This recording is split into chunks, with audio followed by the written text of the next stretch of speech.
All right, so we've got the dual ARs installed at Matt's house. I have some good things to say about it.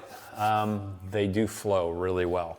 So in our test, we flowed 4.39 gallons a minute, so almost 4.4. That's pretty darn good. The differences between these two and let's say the dual Krensla setup, the dual 1322s, Matt had a good analogy. These are more like the Corvette versus the Porsche 911s. These are a little more in your face. There's a little more hard hit. They're a little louder, a little clunkier.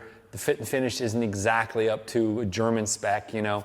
But as far as just getting work done, they're pretty darn good. We're getting 4.39 gallons a minute at 1,000 PSI, 8.0 nozzle. Essentially, the differences between this install and the dual Krenslas is you're going to need to run a 20 amp receptacle. What we had in here prior was a 15 amp GFCI receptacle, but because these come with a 20 amp plug, you need to actually have a 20 amp receptacle. That's something to keep in mind. They do come with quite a long cord, so you can either find some space behind them to tuck the cord. Now, I'm not saying you should do this, but you can shorten the cords, and if you already have a GFCI receptacle, you can put a regular right angle plug on the end of this.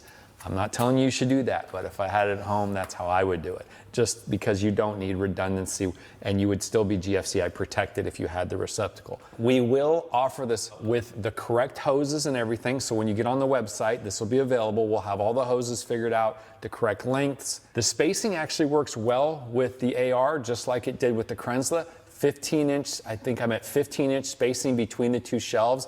This shelf starts at 68.5 inches to the top edge of the shelf, and this one's 15 inches higher. Now it's a little tall for me because Matt's a lot taller than me, so he's like 4 inches taller than me, so I can still reach it no problem, but you know, you could run it a few inches lower.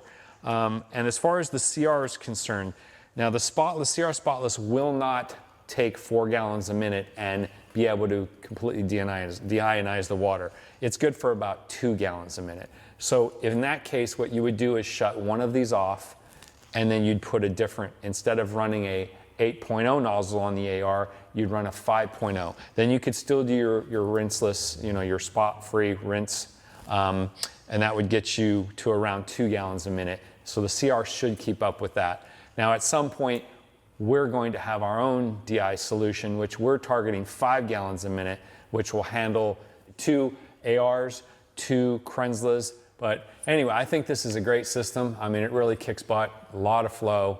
I haven't washed a car with it yet, but we tested it with just pulling the trigger outside. It's pretty amazing. Lots of foam. So it's a pretty awesome system. And these are, I think, $400 less. Let's see, these are $800 each, and the 1322s are $1,122 each. So do the math. That's how much you'd be saving if you went AR over Krensla. It just depends on what you want. I personally think the Krenslas are quieter, a little smoother, make a more pleasant noise.